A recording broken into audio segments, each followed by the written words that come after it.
नमस्कार हार्दिक भाव स्वागत जनाऊँ आम ओडिया भाषा साहित्य को पिला माने आज आम आलोचना करवा +3 4th semester Odia honours core 9 है कोर 9 यूनिट 3 रे आम सिलेक्शन 1 कोर क्वेश्चन सब देखीदे है जोटा कि रही राजा रानी उपाख्यान और कुकुआ है ये दुटार आम सिलेक्शन 1 मार्क क्वेश्चन आरंभ करवा है।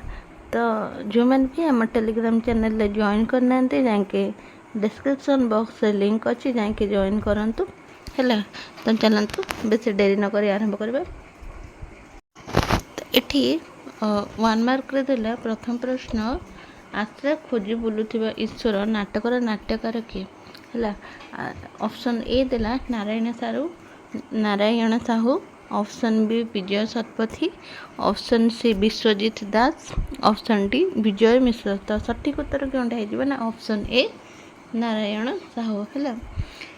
सेकेंड क्वेश्चन निम्नलिखित मध्य केउंटी नाट्यकार नारायण साहूकर रचना केउंटी ना option A कुकुआ, option B Babaji, option C ईश्वर जन युवक, ऑप्शन सी डी शेष कथा। तो सठिक उत्तर हो शेष कथा है ऑप्शन डी शेष कथा।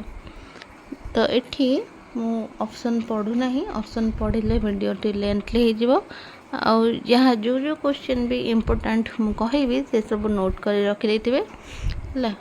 परीक्षा तो आम हाथ में बहुत कम दिन अच्छी ना से हिसाब से आम पढ़ापढ़ी आरंभ करदे। तापर आसला किए निजकू नारी बेश सजाई किए ना ऋतुराज है। ऋतुराज निजकू नारी बेश सजाई।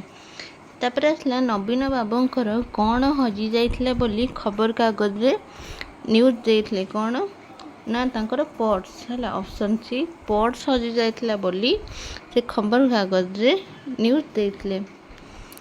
तापर आसला नवीन बाबूंकर हजि जाइथिया पर्स को किए फेराइबा पई आसिथिले किए ना सुनीता है।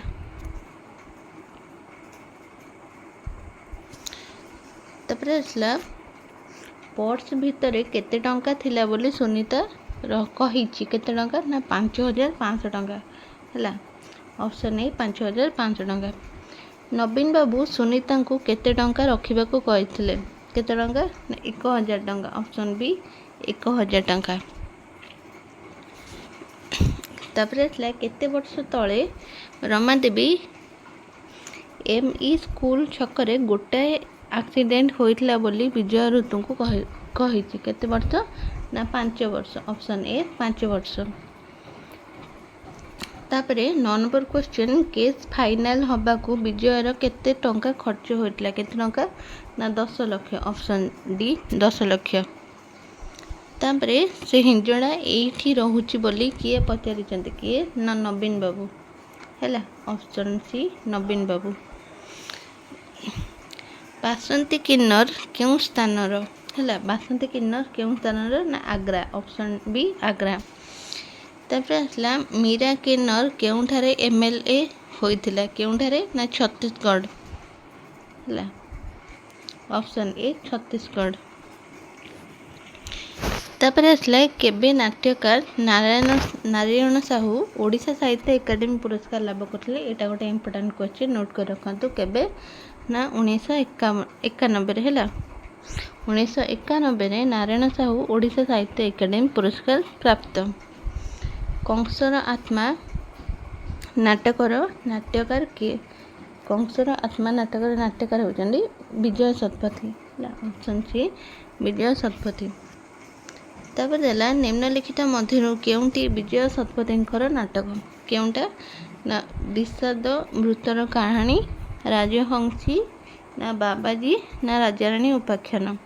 केउंटा ना राजहंसी हबनी, राजाराणी उपाख्यान नारायण साहू, बाबाजी हबनी, विषाद मृतर कहानी। ऑप्शन ए सठिक उत्तर। तापर देला कारागार कहानी जो नाटकटा रही है नाटकर नाट्यकार किए ना विजय शतपथी। ऑप्शन बी विजय शतपथी। तापर देला निम्नलिखित मध्य केउंटी नाट्यकार विजय शतपथींकर एक बेतार नाटक केउंटा ନା ଏଇଟା ହେବ କର୍ଣ୍ଣ ହେଲା। କର୍ଣ୍ଣ ହେଉଛି ବିଜୟ ଶତପଥୀଙ୍କର ଏକ ବେତାର ନାଟକ।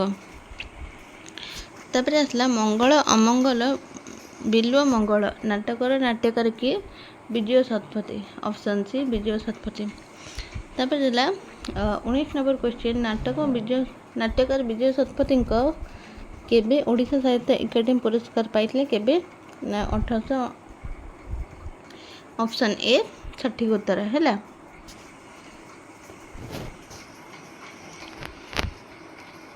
କୁକୁଆ ନାଟକ କେବେ ରଚିତ ହୋଇଥିଲା? ଏଇଟା ଗୋଟେ ଇମ୍ପୋର୍ଟାଣ୍ଟ କ୍ୱେଶ୍ଚିନ୍। କୁକୁଆ ନାଟକ କେବେ ରଚିତ ହୋଇଥିଲା? ନା ଏଇଟା ଟିକେ ଡାଉଟ୍ ଲାଗୁଛି ହେଲା। ଏଇଟା ଅପସନ୍ ସି ହେଇପାରେ, ନହେଲେ ଅପସନ୍ ଏ ହେଇପାରେ ହେଲା। ଯେଉଁମାନେ ବି ଏହାର ସଠିକ୍ ଉତ୍ତର ଜାଣିଥିବେ ଟିକେ କମେଣ୍ଟ ମାଧ୍ୟମରେ ଜଣାଇବେ ହେଲା। 2008 ନହେଲେ 2010। 2010 ତ ହେଇପାରେ ହେଲା। ତାପରେ ଆସିଲା ନକ୍ସଲମାନଙ୍କର ନେତା କିଏ ଥିଲେ? ନକ୍ସଲମାନଙ୍କର ନେତା ଅଜୟ ମରାଣ୍ଡି ଥିଲେ ହେଲା। Option A Ajay Marandi. ତାପରେ ଆସିଲା ନକ୍ସଲ ନେତା ଅଜୟ ମରାଣ୍ଡି ମୁଣ୍ଡ ପାଇଁ ସରକାର କେତେ ଟଙ୍କା ଘୋଷଣା କରିଛନ୍ତି? କେତେ ଟଙ୍କା? ନା 10 ଲକ୍ଷ ଟଙ୍କା ହେଲା। ନକ୍ସଲ ନେତା ଅଜୟ ମରାଣ୍ଡିଙ୍କ ମୁଣ୍ଡ ପାଇଁ ସରକାର 10 ଲକ୍ଷ ଟଙ୍କା ଘୋଷଣା କରିଛନ୍ତି। ଅପସନ୍ ସି ହେଉଛି ସଠିକ୍ ଉତ୍ତର। ଆନ୍ଧ୍ର ଓଡ଼ିଶା ନକ୍ସଲ ସଂଗଠନର କମାଣ୍ଡରେ ଇନ୍ ଚିଫ୍ କିଏ ଥିଲେ? ନା ସଦାଶିବ ରାଓ ହେଲା। ସଦାଶିବ ରାଓ।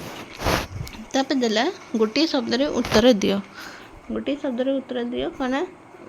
ପ୍ରଥମ ପ୍ରଶ୍ନ ଆସିଲା ନାଟ୍ୟକାର ନାରାୟଣ ସାହୁଙ୍କର ରଚିତ ଅନ୍ୟ କେଉଁ ଦୁଇଟି ନାଟକର ନାମ ଲେଖ? କେଉଁଟା? ନା ମାଙ୍କଡ଼ ହାତରେ ଶାଳଗ୍ରାମ, ନଦୀର ନାମ ତୃଷ୍ଣା। ଏଇଟା ହେଉଛି ନାରାୟଣ ସାହୁଙ୍କର ନାଟକ ହେଲା। ଋତୁକୁ ଡାକ୍ତରଖାନା କିଏ? ତାପରେ ଆସିଲା ଋତୁକୁ ଡାକ୍ତରଖାନା କିଏ ନେଇକି ଯାଇଛି? କିଏ? ନା ବିଜୟ ହେଲା। ବିଜୟ ଋତୁକୁ ଡାକ୍ତରଖାନା ନେଇକି ଯାଇଛି। ତାପରେ ଆସିଲା ଥାର୍ଡ଼ ଜେଣ୍ଡର ବା ତୃତୀୟ ଲିଙ୍ଗକୁ କିଏ ସ୍ୱୀକୃତି ଦେଇଛନ୍ତି? କିଏ? ନା ସୁପ୍ରିମକୋର୍ଟ ହେଲା। ସୁପ୍ରିମକୋର୍ଟ ତୃତୀୟ ଲିଙ୍ଗ। ତାପରେ ଦେଲା ପ୍ରଥମ IAS ହୋଇଥିବା କିନ୍ନର ନାମ କ'ଣ ବୋଲି ବିଜୟ କହିଛି? କିଏ କ'ଣ? ନା ବାସନ୍ତୀ ହେଲା। ବାସନ୍ତୀ। 5 ନମ୍ବର କ୍ୱେଶ୍ଚିନ୍ ଆସିଲା କେଉଁ ନାଟକ ପାଇଁ ନାରାୟଣ ସାହୁ ଓଡ଼ିଶା ସାହିତ୍ୟ ଏକାଡେମୀ ପୁରସ୍କାର ପାଇଛନ୍ତି? ନା କେଉଁ ନାଟକ? ନା ଆଶା ଖୋଜି ବୁଲୁଥିବା ଈଶ୍ୱର ହେଲା। ତାପରେ ଆସିଲା ସୋନୁ କାହାକୁ ପ୍ରେମ ବିବାହ କରିବାକୁ ଚାହୁଁଥିଲା? କାହାକୁ? ନା ନିଗମ ହେଲା। ନିଗମ। ତାପରେ ଆସିଲା ମନିକା କିଏ? ମନିକା ହେଉଛନ୍ତି ଜଣେ ରିଫ୍ୟୁଜି ବେଙ୍ଗଲୀ ଝିଅ ହେଲା। ତାପରେ ଆସିଲା ଫସିଲର ନିଦ୍ରାଭଙ୍ଗ। ଯେଉଁ ନାଟକ ରହିଛି ଫସିଲର ନିଦ୍ରାଭଙ୍ଗ ନାଟକଟିର ନାଟ୍ୟକାର କିଏ? କିଏ? ନା ବିଜୟ ଶତପଥୀ ହେଲା। ନାଟ୍ୟକାର ବିଜୟ ଶତପଥୀଙ୍କର ଏକ ମିଥ୍ ଧର୍ମୀ ନାଟକର ନାମ ଲେଖ। କେଉଁଟା? ନା କଂସର ଆତ୍ମା। କଂସର ଆତ୍ମା ହେଉଛି ବିଜୟ ଶତପଥୀଙ୍କର ଏକ ମିଥ୍ ଧର୍ମୀ ନାଟକ। କୁକୁଆ ନାଟକ ରହିଛି। କୁକୁଆ ନାଟକ ଏକ କେଉଁ ଧରଣର ନାଟକ? କେଉଁଟା? ନା ମିଥ୍ ଧର୍ମୀ ନାଟକ ହେଲା। କୁକୁଆ ନାଟକଟା ହେଉଛି ଏକ ମିଥ୍ ଧର୍ମୀ ନାଟକ। କୁକୁଆ ନାଟକକୁ ପ୍ରଥମେ କିଏ ଛାପିଥିଲେ? କିଏ? ନା ଡକ୍ଟର ନବୀନ କିଶୋର ମିଶ୍ର ହେଲା। ଡକ୍ଟର ନବୀନ କିଶୋର ମିଶ୍ର କୁକୁଆ ନାଟକକୁ ପ୍ରଥମେ ଛାପିଥିଲେ। କାହାର ଗୋଡ଼ରେ ଗୁଳି ବାଜିଛି? କାହାର? ନା ଅଜୟ ଗୋଡ଼ରେ ଗୁଳି ବାଜିଥିଲା। ତାପରେ ଆସିଲା କାହାର ନାଁ ଶୁଣିଲେ ଲୋକେ ଥରି ଉଠନ୍ତି? ଅଜୟ ମରାଣ୍ଡି। CRPFର ଜେନେରାଲ ମ୍ୟାନେଜର କିଏ? କିଏ ଥିଲେ? ନା ସୁଖବିନ୍ଦର ସିଂ ହେଲା। ତାପରେ ଆସିଲା କିଏ ଆଦିବାସୀମାନଙ୍କୁ ଗୋତି ଖଟାଏ ବୋଲି ଅଜୟ କହିଛି? କିଏ? ନା MLA ହରେକୃଷ୍ଣ ଗୁନ୍ତିଆ ହେଲା। ତାପରେ ଆସିଲା ଅଜୟ ମରାଣ୍ଡିଙ୍କୁ ନେଇଯିବା ପାଇଁ କିଏ ଆସିଥିଲା? କିଏ? ନା ସଦାଶିବ ରାଓ। ସଦାଶିବ ରାଓଙ୍କର ପ୍ରକୃତରେ କିଏ ଥିଲା? ସଦାଶିବ ରାଓ ପ୍ରକୃତରେ ଶିବ ମାଝୀ ଥିଲା ହେଲା। ଶିବ ମାଝୀ। ତାପରେ ଦେଲା ଆତଙ୍କରେ କଳା ବାଦଲରେ ଢାଙ୍କି ହୋଇ ପଡ଼ିଥିବା ମୋ ଜୀବନକୁ ମୁଁ ମୁକ୍ତି କରିବାକୁ ଚାହେଁ। ଏଇଟା କାହାର ଉଠିଥିଲା? କାହାର? ନା ଅଜୟ ମରାଣ୍ଡିଙ୍କର ହେଲା। ଏଇଟା ମନେ ରଖିବେ। ଆତଙ୍କର କଳା ବାଦଲରେ ଢାଙ୍କି ହୋଇ ପଡ଼ିଥିବା ମୋ ଜୀବନକୁ ମୁଁ ମୁକ୍ତି କରିବାକୁ ଚାହେଁ। ଏଇଟା ଅଜୟ ମରାଣ୍ଡିଙ୍କର ଉକ୍ତି। नक्सल मानकर भल पाई ट्रांसफॉर्म बा रूपांतरित करने को किए चेष्टा करते किए ना श्यामानंद है। तापर आसला श्यामानंद आश्रम रे मूल लक्ष्य कौन थिला ना मनीष सेवा। तो पिला माने आज पाई थिला एतिकी हला पुणी देखा परवर्ती क्लास रे। आज पाई रहिली नमस्कार।